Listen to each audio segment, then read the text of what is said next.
नमस्कार, जय हिंद। देखिए, वर्तमान लोकसभा चुनाव से प्रधानमंत्री नरेंद्र मोदी की उम्मीदवारी नष्ट किए जाने और ईसीआई यानी कि इलेक्शन कमीशन ऑफ इंडिया को प्रधानमंत्री मोदी को 6 साल के लिए अयोग्य घोषित किए जाने के लिए याचिका सुप्रीम कोर्ट ऑफ इंडिया में दायर की गई है। ये पहली याचिका नहीं है, इससे पहले इसी प्रकार की याचिका दिल्ली हाई कोर्ट में भी दायर की जा चुकी है। आखिर क्या है मामला, क्यों प्रधानमंत्री मोदी के अगेंस्ट में इस प्रकार की याचिका दायर की गई है, ये पूरा इस वीडियो पे जानेंगे। इससे पहले चैनल पे नए हो तो सब्सक्राइब करके नोटिफिकेशन को इनेबल कर लेना।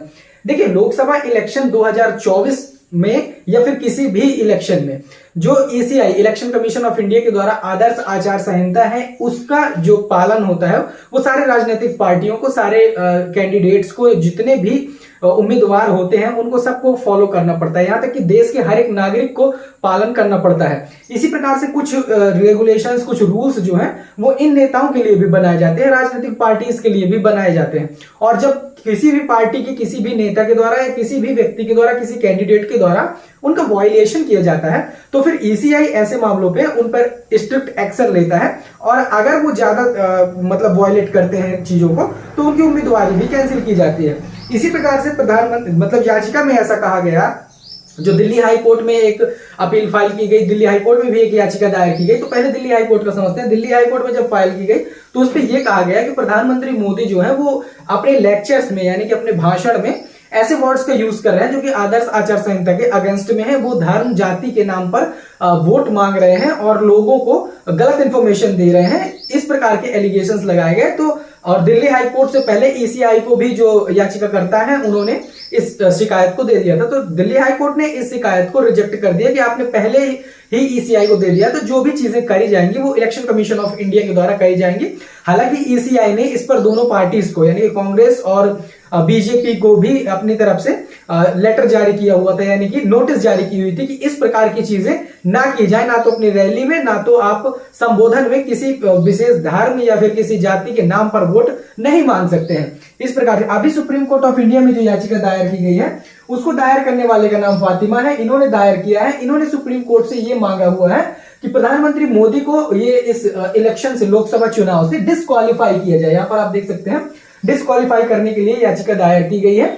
पिटीशन में ये पिटीशन फाइल करके सुप्रीम कोर्ट से ये कहा गया है कि ईसीआई को इस चीज के लिए निर्देश दिए जाए कि प्रधानमंत्री मोदी जो अपने लेक्चर में जिस प्रकार की लैंग्वेज, जिस प्रकार के चीजों का यूज कर रहे हैं, एक विशेष वर्ग के लिए जिस प्रकार से वो चीजों का इस्तेमाल करके वोट कलेक्ट कर रहे हैं और धर्म के नाम पर वोट मांग रहे हैं, राम मंदिर के नाम पर वोट मांग रहे हैं, तो ऐसी चीजों को ईसीआई को इन्फॉर्म किया जाए। ईसीआई ये सब देख नहीं रहा है, ईसीआई इस सब चीज पे चुप्पी साधे हुए है। तो सुप्रीम कोर्ट ईसीआई को इंस्ट्रक्शंस दे कि भाई ऐसी चीजों पर लगाम लगाई जाए और प्रधानमंत्री मोदी की जो उम्मीदवारी है उसे डिस्क्वालीफाई किया जाए। यहां पर आप देख सकते हैं कि 21 अप्रैल 2024 को प्रधानमंत्री मोदी के द्वारा राजस्थान के बांसवाड़ा में मुस्लिम समुदाय को ज्यादा बच्चे पैदा करने वाला समुदाय बताया गया था। साथ ही साथ में एक चीज यहां पर और भी आप देख सकते हैं कि 9 अप्रैल को पीलीभीत उत्तर प्रदेश में हिंदू टेंपल राम मंदिर के नाम पर भी प्रधानमंत्री मोदी के द्वारा वोट मांगा गया था। तो जो आदर्श आचार संहिता के रूल्स के अगेंस्ट में है। कोई भी राजनीतिक पार्टी धर्म के नाम पर या किसी जाति विशेष के नाम पर वोट इकट्ठे नहीं कर सकती है। तो ये सारी चीजें पिटीशन में फाइल करके सुप्रीम कोर्ट ऑफ इंडिया के समक्ष प्रस्तुत की गई हैं और ईसीआई को इंस्ट्रक्शंस देने के लिए सुप्रीम कोर्ट ऑफ इंडिया से मांग की गई है।